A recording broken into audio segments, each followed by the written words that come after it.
Okay, so welcome back. Last time I ended with the beginning discussion of Euclid. Of course, Euclid's name has come up a ton in this course already, and so when I don't know why I always have a tendency to write the CL close to each other, almost looks like another D here. There. Okay. So Euclid's name has been mentioned a lot already in this course, together with, of course, the thing that he's most known for, which is the elements. Um, so Euclid's elements, and of course, this is element in the sense of the word that you would talk about elements, on the periodic table. The idea is that the elements are meant to be a categorization and like a complete account of all of the mathematics that was known in the world at that time. And it is pretty exhaustive. It is basically a summary of all of the mathematical knowledge that was known at that time. And something like that basically was completely unsurpassed until the modern era. So this is, this is an achievement that is no small thing. This is essentially the most successful textbook ever printed. All right, so this is the most successful textbook ever printed. Like just objectively in terms of how long it was used, of course. Now, as a textbook, there are a few things that can claim to be in use in a similar way for as long as the elements. So, as I mentioned last time, this was a work that up until very recently, up until the late 1800s, early 1900s, this was a book that people, basically every educated person was assumed to have been acquainted with. And it wasn't until all of that material had made its way into textbooks of general math textbooks that basically it ceased to be a thing that had been read on its own. So even various historical figures, Abraham Lincoln commented favorably on the elements and supposedly kept a copy of the elements in one of his homes next to his bed.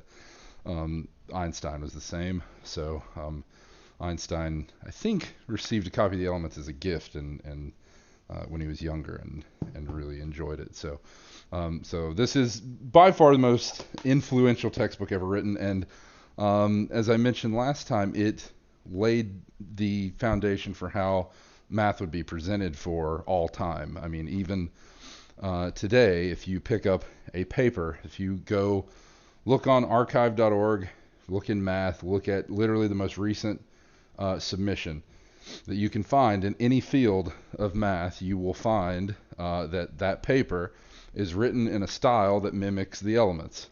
That is, there will begin definitions. So there will be definitions, things defined. And from those definitions, there will be statements of previous results from previous papers. And then there will be, the main results stated as theorems or stated as propositions. And the idea is that the paper will develop in that way. There will be small theorems proven. Those are usually called lemmas or propositions. And then used to prove, one larger, more substantial theorem, right? So this is exactly how the elements progresses. So the elements is broken into 13 books. So they're called books classically.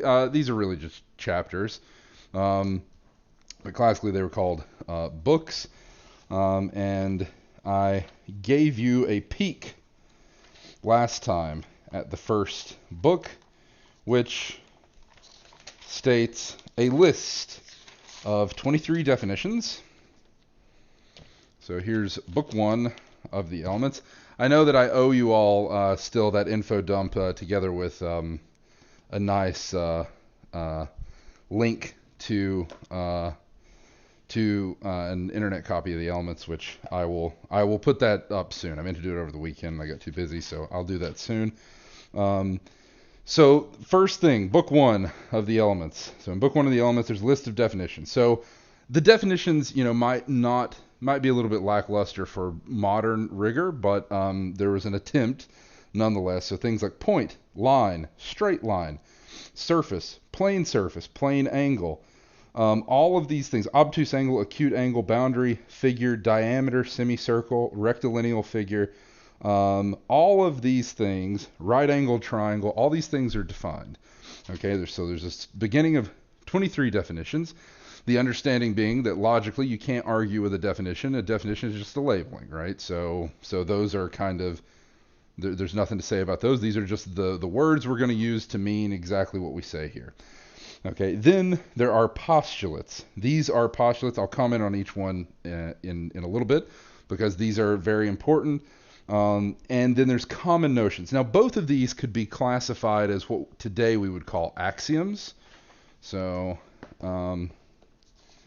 if I begin in book 1, we had a list of axioms. These are assumptions, right? So our axioms are assumptions. Okay. And of course, these are unproven, right? These are taken as, so the Greeks would have called these too obvious to be proven. But you don't need, that need not be an interpretation. The point is that these are taken as unproven assumptions that are either too obvious or they're taken as for granted, right? Really, as we'll see, it's that some of these things must be assumed because there exist examples of geometries where they're just not true. Okay, so, and I'll talk about that in a little bit. So these axioms are assumed. They're split into postulates, which are the strictly geometric ones. Okay, so, and again, I'll go through those 5 again, as I mentioned last time.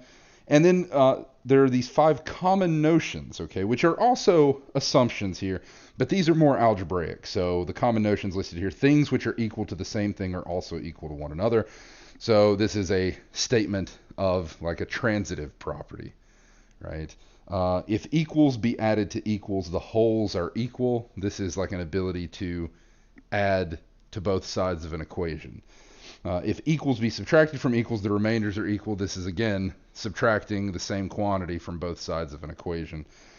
Things which coincide with one another are equal to one another. This is going to be useful for Euclid, basically, when thinking about figures, right? So if you think about pieces of line segments coinciding, literally being piled on top of one another, 2 line segments that are stacked exactly on top of one another, they're the same segment. The whole is greater than the part.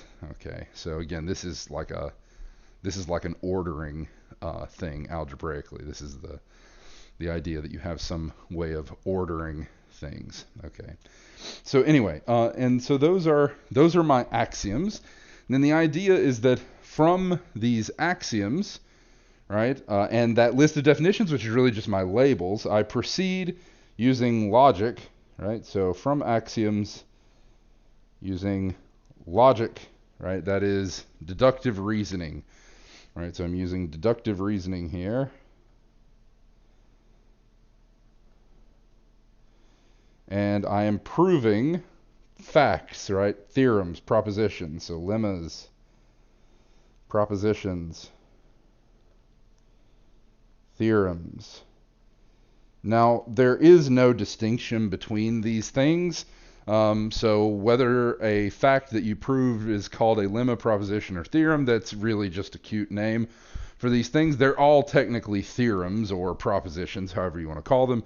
It's just that typically, as a way of organizing things, lemmas tend to be small facts or easier to prove facts that, and this is not always the case. Sometimes proving the lemma is the hard part of the thing that you're trying to do. But a lemma tends to be a fact that its main use is in a further application in a theorem or proposition. So the idea is a lemma is a thing that is proved in order to enable you to more easily prove a later proposition or theorem. That's just a convention. Okay, a proposition is like a theorem that is maybe not as important as a theorem. But again, this distinction is totally subjective, so it doesn't really matter what word is used here. This is just how it goes. Okay, and so in the elements, Euclid calls them all propositions. So they're all just propositions. But I know that you have seen this organization before. And this is the usual distinction. But the point is that this idea of beginning with a list of stated assumptions, axioms, and definitions, proceeding by deductive reasoning through proof to prove theorems, results, whatever, to prove mathematical facts, this is the first complete comprehensive axiomatic treatment of a topic. Okay, and so this is the axiomatic approach to geometry and basic number theory that Euclid underwent, and that's why this is so influential, because it was the first thing to do this in a completely exhaustive and very straightforward way like this. And basically everything that would follow later in math used exactly this. Euclid is the reason why, because it turns out this is basically the best way to do it. Okay, this is the best way to do math, and it's this axiomatic treatment. This is the way to maintain perfect clarity of what it is you're trying to do. Okay, so let's revisit those postulates because they are important. So let me bring back my list. So I read through these last time. To draw a straight line from any point to any point. Now, what is it that's being said here, right? Now, let's see. Can we argue with this? Is this a nice assumption to make? Well, as it turns out, this is an assumption you have to make, because I can dream up a geometry where I can't do this. Now you might say, wait, what kind of geometry would that be? So there's an assumption here that I'm doing this in a way that is, that is unique. That is, there is a unique straight line. Okay, this is sometimes translated, instead of to draw a straight line from any point to any point, is that 2 points determine a line, which is something you have no doubt heard before. And so this is the statement that there's a unique line between any 2 points. Now you might say, isn't that obvious? Why do I even need to include this as an assumption? Is there any other way that this could happen? So I'll mention again here in a little bit. Here's a cat toy, but it's a sphere, right? So on a sphere, it turns out that there's a way of defining lines in such a way that, well, here's part of a line. See this great circle, right, around my sphere. There is a notion, there's a way of thinking that lets me say that on the surface of a sphere, right, on this sphere, okay, a line, right, a proper notion of a line is an arc of a great circle. Right, a great circle is, of course, the intersection of a plane passing through the center of the sphere with the sphere itself. Okay, and so an example of a part of a line on the sphere is this thing. Well, what do you notice about this thing? Let's pick antipodal points, right? So let's pick points that are exactly on opposite sides of the sphere from one another. Okay, so I pick 2 points. So here's 1 point, here's another point on the exact opposite side. So one line between those 2 points is this one, indicated by that manufacturing mark. But another one, equally well, would be this one. In fact, there's infinitely many different straight lines that I could draw between those 2 points. Now you might object and say, well, those aren't really lines, so it doesn't count.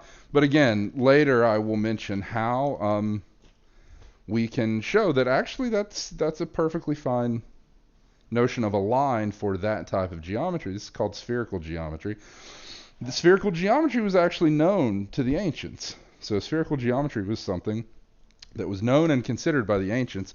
And so that's not necessarily the reason why this was included as an axiom, but that's just to show you that this needs to be included, or else you could get a geometry like I just displayed on that sphere. 2, to produce a finite straight line continuously in a straight line. Here, continuously usually is interpreted to mean indefinitely, so I can indefinitely extend a straight line segment. This is my, as I said, postulates 1 or 2. 1 and 2 are telling me that I have a straight edge, basically, right? And I should note that the reason why we talked about compass and straight edge constructions before all this was because the world of Euclid's elements is the world of what are called constructible quantities. Okay, they're called constructible quantities. That is, the quantities that can be constructed via compass and straight edge. Everything that is done in Euclid's elements can be done with compass and straight edge. That's the point. In fact, it is done with compass and straight edge alone. Okay. Now, Euclid makes some arguments about motion and stuff that technically need what's called the completeness of the plane, which is something you can't get with compass and straight edge, and I'll mention that in a little bit as well. Okay. So, yeah, this is so postulates 1 and 2 are basically me saying that I have a straight edge, and that it works in the way that we're used to. But again, to take a finite line segment and continuing it indefinitely, this is also something that I can't do in spherical geometry. Depending on your interpretation of this continuously, if I take a finite straight line segment and I extend it, well, I can't extend it indefinitely. It's actually a finite object, right? In fact, it has a finite length. It cannot be extended indefinitely. Extending any arc of a great circle just gives the great circle itself. Once you know the radius of the sphere in question, you can compute what the length of that great circle is. So you cannot extend a line indefinitely in spherical geometry. So 2 is something that has to be assumed. 3, to describe a circle with any center and any distance as a radius. Okay, so this is again a construction postulate that's telling us basically that we have a compass, right? And the compass works in the exact same way that we expect it to. That all right angles are equal to one another.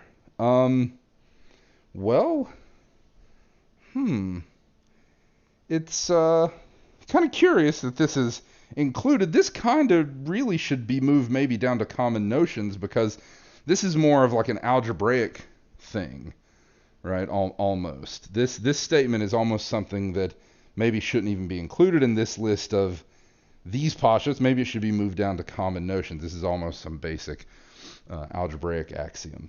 Okay, and then the 5th one we come to, which we noticed last time, is way more complicated than the others and takes a whole mouthful to say. And I will spend a lot of time talking about this here in a few more minutes. So that is, if a straight line falling on 2 straight lines makes the interior angles on the same side less than 2 right angles, the 2 straight lines, if produced indefinitely, meet on that side on which are the angles less than the 2 right angles. Okay.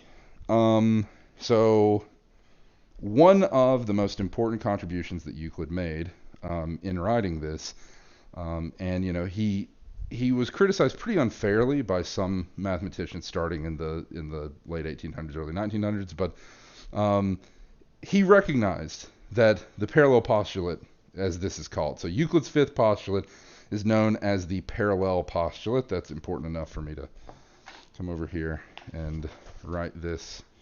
So Euclid's 5th postulate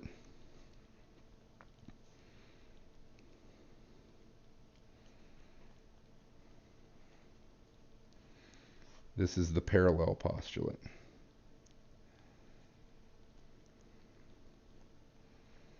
Okay, it turns out that this is equivalent to very, very many things that you actually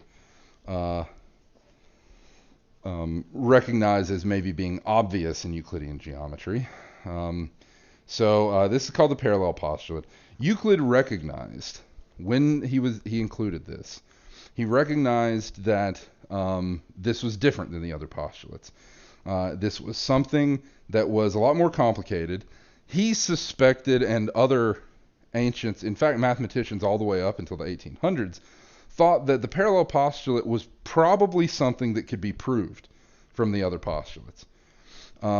So the parallel postulate was something that most mathematicians, all the way up to the 1800s, thought that it should be provable from the other postulates, and there were many, many attempts made to prove this, and ultimately it was found that it can't be done. And it can't be done because there exists a geometry that satisfies all of the postulates except the fifth one.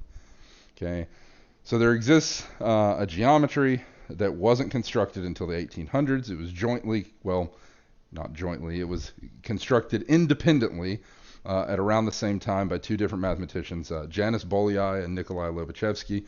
Both constructed what is now called hyperbolic geometry, which was the first model for a geometry or was the first example, I should say, of geometry that satisfies the first four of Euclid's postulates, but not the fifth. Okay, not the last one. These are called non-Euclidean geometries. Now, I'll mention later more. In fact, I'll spend most of the rest of the time talking about non-Euclidean geometry after I kind of discuss the contents of the elements.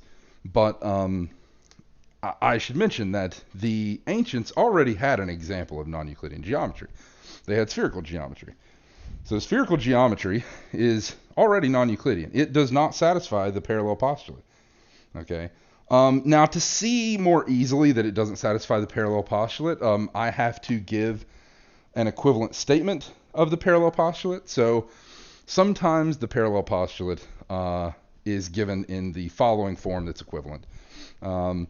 So maybe I'll write this out. I'll mention this later. So it is equivalent. So it's a little bit cumbersome in the way that Euclid originally stated it, but it can be shown that it is logically equivalent, meaning it shares the exact same truth value, that it's either both these things are true or both are false. It is equivalent to what is called Playfair's axiom. It's called Playfair's axiom, but it's actually due to Proclus. So Playfair's axiom was originally due to Proclus, apparently. Which is the following. There is exactly one line parallel to a given line through a point not on the line.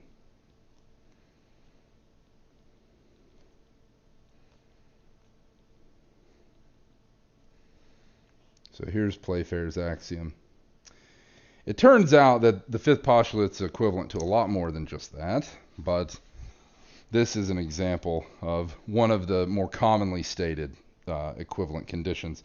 So Euclid's fifth postulate, forget the more complicated statement of it. It's equivalent to this. There's exactly one line parallel to a given line through a point not on the line. So just a quick example. So say we have a point. Say we have a line that the point is not on. The question: how many lines parallel to this given line can I draw through that point? Well, if I'm thinking of this paper as my plane, then of course you say, well, one, right? And here's kind of what it looks like, right? And any other line through that point is not going to be parallel to it, right? What else could the answers be? Well, using this statement of the fifth postulate, consider that same thing applied to the sphere, right? Okay, so we already have, here's a marked off arc of a great circle. Let's pick a point that is not on this line. So boom, here's a point not on that line, right? Now I ask the question: how many lines through this point exist that are parallel to this line, meaning they don't intersect it? So I'll give you a few seconds to contemplate this. So tell me, how many lines through this point where my finger is can I draw on the sphere that are parallel? That means they don't intersect this given line. Remember, lines on a sphere are arcs of great circle. So a line is a great circle itself. A line segment would be an arc of that great circle. So how many great circles can I draw through this point that are parallel, that is, they don't intersect this great circle?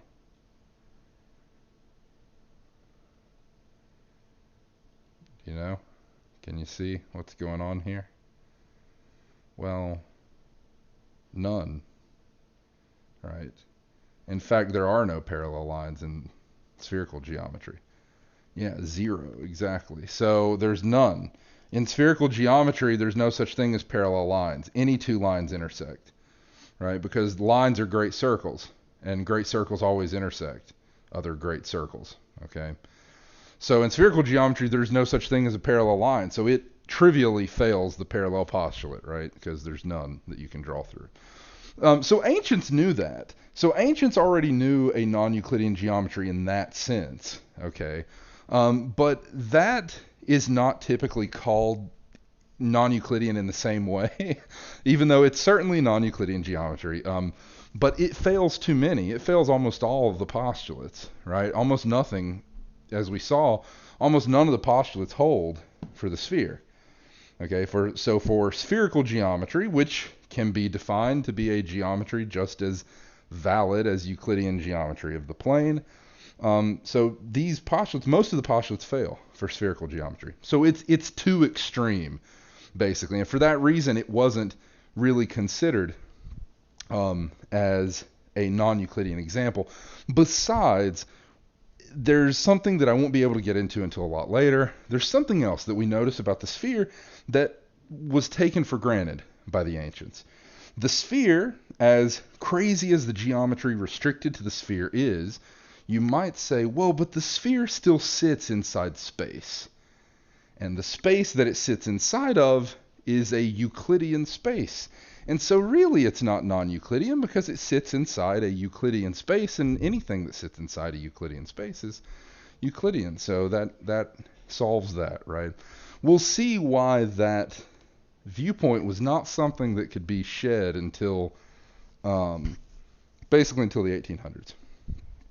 This viewpoint was not something you could get rid of. Wasn't something that could be gotten rid of until Gauss, basically. So it wasn't until Gauss that we could get rid of that viewpoint.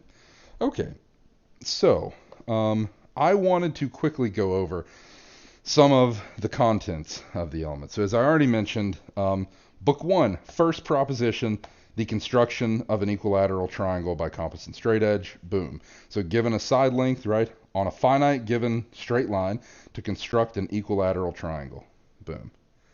That's how to do it, right? Now, it's noted that actually in the proof, there's technically some cases that are not considered, which is when circles intersect, right? There's a couple of options. They can intersect in 0 points. They can intersect in 1 point. They could be tangent circles, or they can intersect in 2 points like they do in this diagram. Those cases aren't like exhaustively considered by Euclid, but you know, still, this is, you know, the peak of deductive reasoning at this time, and most of the other proofs are actually fine. So the majority of the proofs, there's absolutely nothing wrong with them in a sense. I should say not just the majority. There's nothing wrong with any of the proofs. They can, all of Euclid's elements can be made completely whole, and they were in fact later by a mathematician named David Hilbert, and I'll mention his efforts here in a second when we talk a little bit more about non-Euclidean geometry. So here's just a quick preview of book 1. Here's all the propositions. Euclid, as I mentioned, noticed that the parallel postulate, the fifth postulate, was special, and he tried to use it as little as possible, okay, for that reason. And in fact, he doesn't invoke it all the way until, where is the first time he invokes it. Proposition 31?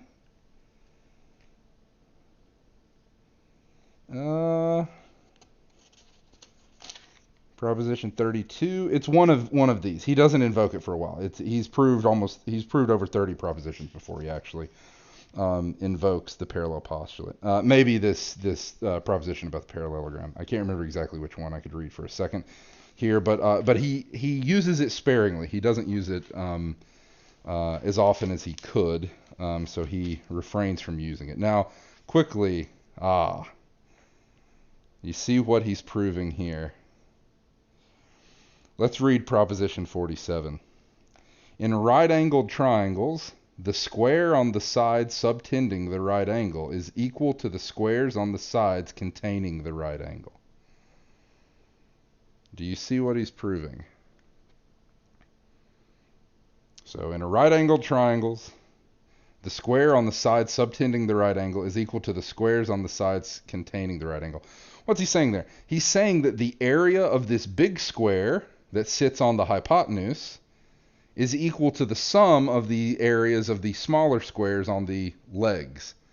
It's the Pythagorean theorem. And this method of proving the Pythagorean theorem is something that I showed before. So I'm having to use multiple books here. So let me show you his proof of the Pythagorean theorem. Here. So it's that diagram. Here it is color-coded to see what it is he's doing. Basically, start with square, or in this case, if you wanted to make it easier, start with half the square and proceed by arguing like this. Okay, you get to this point and realize, oh, if I'd started with the whole square, I would have this whole light rectangle. And then I can just see this big square is equal to the sum of the two different shaded rectangles. Oh, I'm off the page. So this big square here is equal to so that can be seen to be a sum of two different colored rectangles. It's okay if it's blurry right now because I'm just pointing to the pictures. And these different colored rectangles are each equal in area to the correspondingly colored squares. And so the sum of the area of these two squares is equal to the area of this big square as seen here.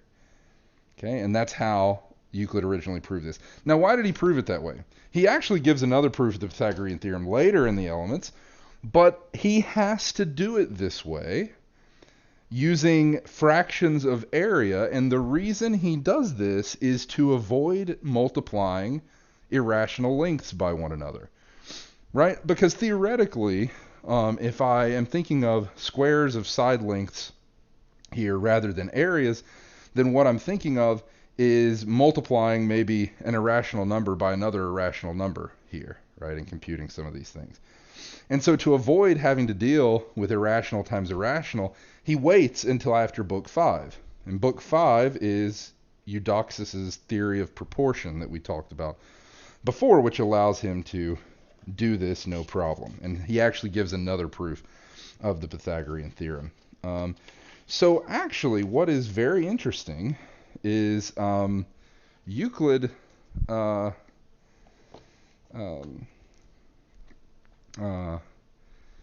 should say that basically it turns out that the Pythagorean theorem is one of the things that is also equivalent in a sense to the parallel postulate. So there's a number of things that are kind of taken for granted that actually characterize Euclidean geometry. So it's not that surprising that they would show up as kind of being very basic facts in Euclidean geometry. So as we saw, going through the contents, so contents of the elements.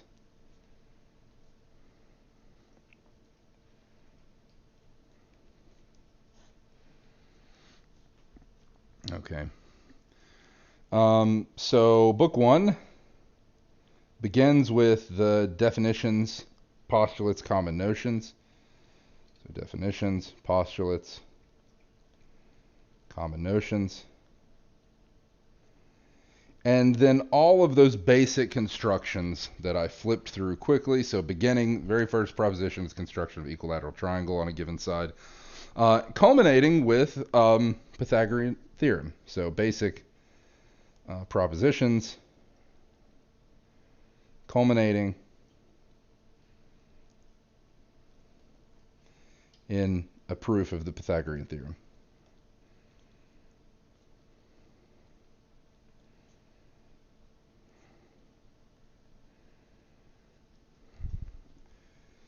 Okay. Okay.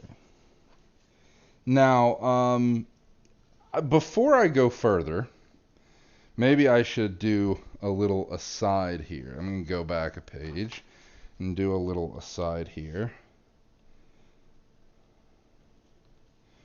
So, how much material is due to Euclid himself?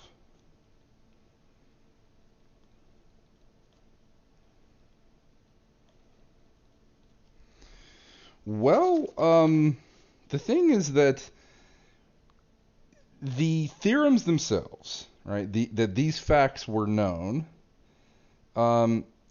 nothing in any of the 13 books can be definitively attributed to Euclid. So every single theorem, every proposition, everything that was known, or every stated fact as a proposition to be proved, none of those can be attributed as being original to Euclid, meaning he was the first to formulate these. In fact, for most of them, we know that that others before him knew.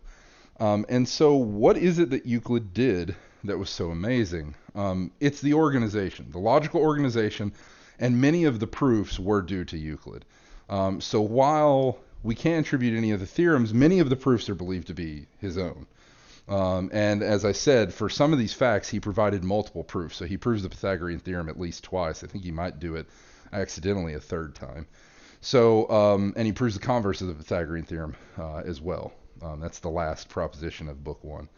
So, and so how much material is due to Euclid himself? Well, maybe technically not that much in the sense that he wasn't the one to first formulate these theorems, but all of the logical organization and the way that it was laid out is due to Euclid, and I believe most of the proofs were due to Euclid. So, not to say that they were like all completely novel or anything. Many of them were mimicked proofs that had already been done, but the idea is all of the logical layout of the elements is due to him. And so, what is the idea here, going back? So in book 1, this culminates in a proof of the Pythagorean theorem. As I showed, the proof of the Pythagorean theorem that is used is the theory of area, and the reason why that is because he hadn't introduced Eudoxus' theory of irrationals and proportion and all that. That isn't done until book 5, and so he revisits it in book 6. In book 6, he revisits the Pythagorean theorem and proves it again using a different method. Okay. And so there are tons and tons of proofs of the Pythagorean theorem, as I mentioned before. One of our former presidents even had a novel proof using trapezoids to prove the Pythagorean theorem. So tons and tons of proofs of the Pythagorean theorem, but Euclid himself started this trend of, hey, I've proved something one way, why not try to prove it a different way, right? So he did exactly that. Okay, so then what is book 2? So book 2 is basically geometric treatments it's the geometric constructions of algebraic facts. So geometric constructions of algebra. As I've already showed, the geometric understanding of like the distributive property, right? A times B plus C is AB plus AC. So this, remember we saw that picture that illustrated this fact using geometry and area. This is the idea. Ends with a proof of law of cosines.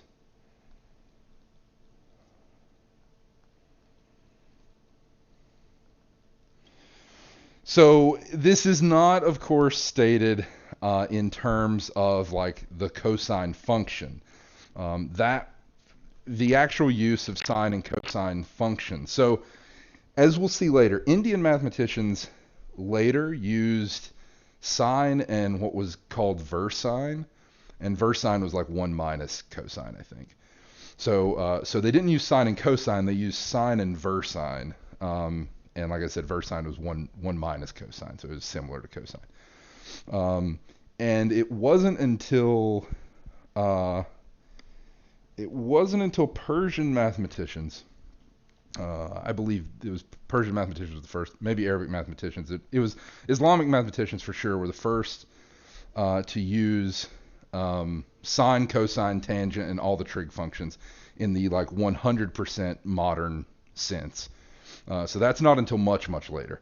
But it's an equivalent. It's a thing that's equivalent to the law of cosines, but it's stated slightly differently because, as I said, it's not the sine and cosine functions weren't used in that way. Book 3. So book 3 is basically basic properties of the circle. So basic properties of the circle.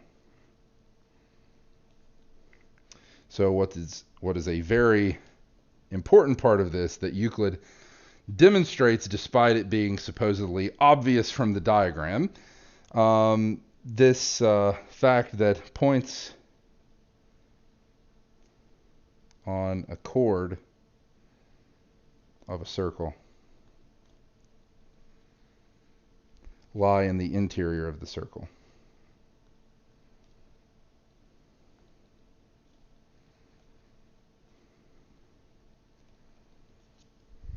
Okay. Things like this. Okay. Book 4. I can probably actually find that in book 3.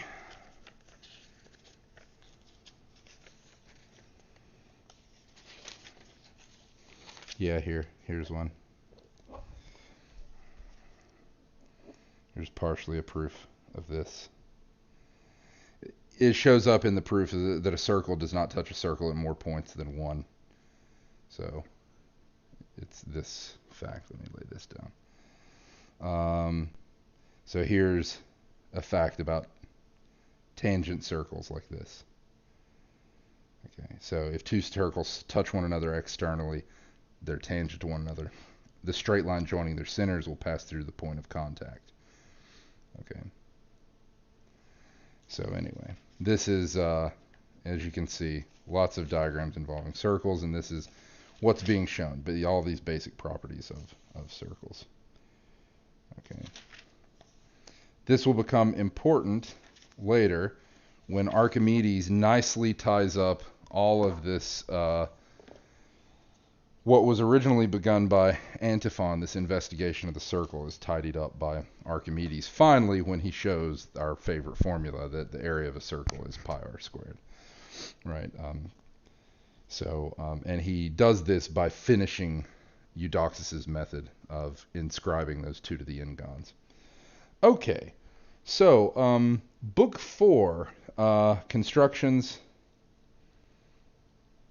of regular polygons.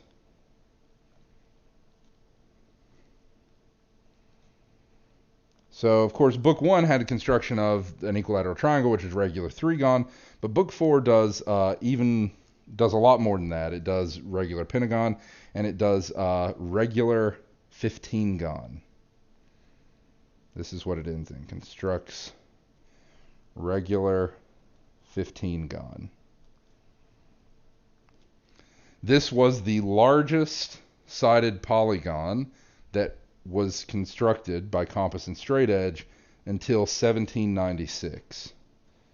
So it wasn't until 1796 that Gauss constructed a 17-gon.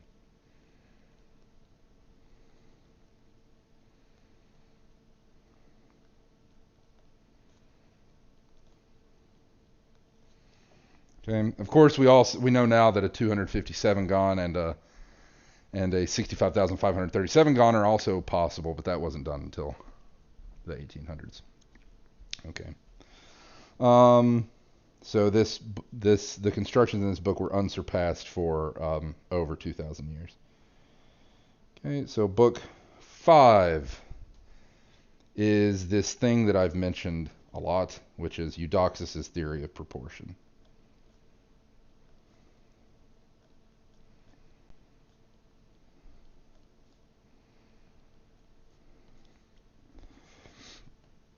Okay. So properties like commutativity of multiplication, things like that, are proved using this theory of proportion. So this is a very, very sophisticated take on, to allow the Greeks to be able to handle these irrational quantities. These incommensurable quantities are able to be handled with Eudoxus's construction. This can actually be extended with a little bit of care to a construction of something called the Eudoxan reals or the Eudoxus reals, which is basically another construction of the real numbers that is very similar to the way that the real numbers are constructed in modern math. So Eudoxus was pretty close to the target here. Okay. So then once you have the theory of proportion, well, what's the first thing you're going to do with it? Classically, one of the biggest strengths of proportions was in talking about triangles that had side lengths in various proportions, which of course we know to be similar triangles, right? So using book 5, various facts about similar triangles. So it makes sense that Euclid would wait until he had the theory of proportion so that he could finally use those results in book 5 to do everything he wanted to do in book 6. Okay. So the most important statement in this book is the following, that so it's actually the last thing proved in the book, or the second to last thing proved in the book, which is the length of a circular arc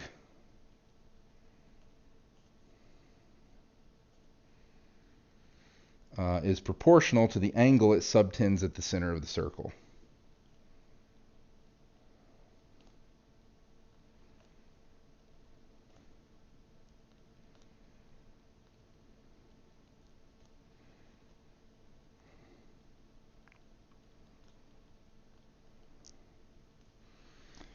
Okay.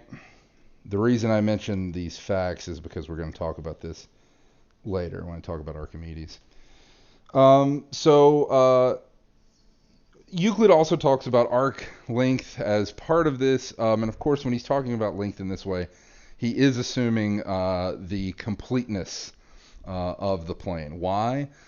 Because now he's talking about lengths of pieces of curves, and the problem with this is that there are quantities there that are going to involve numbers that are not constructible.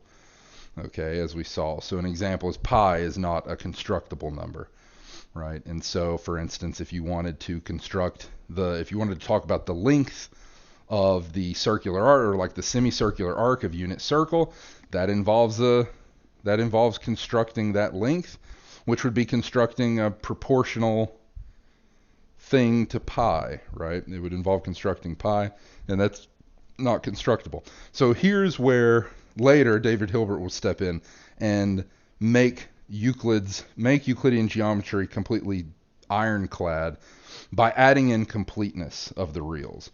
So that completeness will make everything work out. So like I said, technically there's an issue there, but it's not. It's the difference between constructible numbers and real numbers, and there is a difference, but that's just something to be aware of. So books 7 to 9.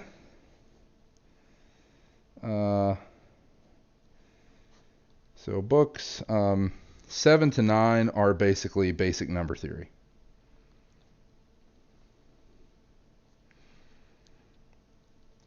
So in this, if you take a number theory course, here. So 406 at UMD. If you take a basic number theory course, one of the first things you'll learn in number theory, because it's very important, is the Euclidean algorithm. So the Euclidean algorithm. The Euclidean algorithm is an algorithm involving division that allows you to find the GCD of two numbers in a very efficient way. Okay. The Euclidean algorithm is still an extremely nice algorithm for doing this. Okay. So the Euclidean algorithm is something that's done in Book 7. It's Proposition 2 in Book 7. Unique factorization. So unique prime factorization, or specifically unique factorization of square-free integers.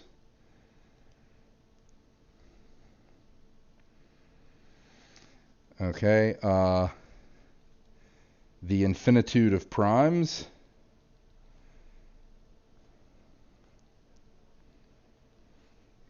So there are infinitely many primes, as I believe we proved much earlier in this course. So that is proven in, I believe we actually covered Euclid's proof there.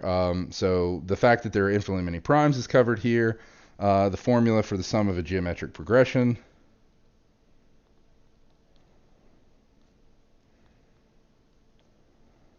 So formula for geometric sum, and the formula for even perfect numbers.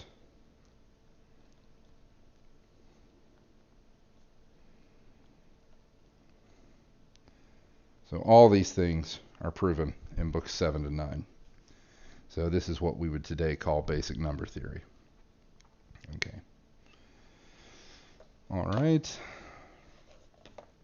Book 10 is a strange book. Book 10 is actually kind of touching on some of the things that I mentioned with the impossibility of some of these constructions. In modern terminology, Book 10 is concerned with field extensions of degree 4 over rationals. Now, this was certainly not the terminology that Euclid used, but that's exactly what it's concerned with. So field extensions of degree 4 over rationals. Now, why is this? First of all, what is this? It's questions like, when is something like this? So square root of 7 plus 2, square root of 6, right? When is this? So when is this equal to something like 1 plus square root of 6, right? When is this the case, right? So this thing looks like it's square root, but maybe, right? Maybe it's actually, maybe I can do some kind of simplification here. Maybe it's actually equal to something like this, which actually only involves one square root outside, right? So there's only one layer of square roots here, and there's two layers of square roots here. So this was a degree 2 thing, and this is a degree 4 thing because it's 2 square roots. Okay, this is the idea. Okay, so questions like this. Now, this might seem like a strange thing to be interested in, but he's interested in this specifically because of, you need to know how to answer these questions to do some of these constructions. Okay, so ultimately the reason he's doing this is because he's actually going to construct the ratio of all of these proportions for Platonic solids. Okay, for the Pythagorean solids, right? The regular polyhedra. He's going to do this later. Okay, so I've run out of time. I'll finish with my remaining summary of the elements next time. So there's 13 books total. I don't have that much more to go. And we'll talk about a little bit about non-Euclidean geometry, and then I will basically summarize by talking about the Alexandrian mathematicians that are not Archimedes, because Archimedes I will separate Archimedes entirely, and he will have his own treatment that will maybe take like almost a full lecture. So anyway, so that's the deal. So I think that's all I wanted to say today. So I will see you all on Wednesday. Like I said, I owe you all a big info dump and such, so be looking at announcements, and I'll post that stuff a bit later. So anyway, I will see you all on Wednesday.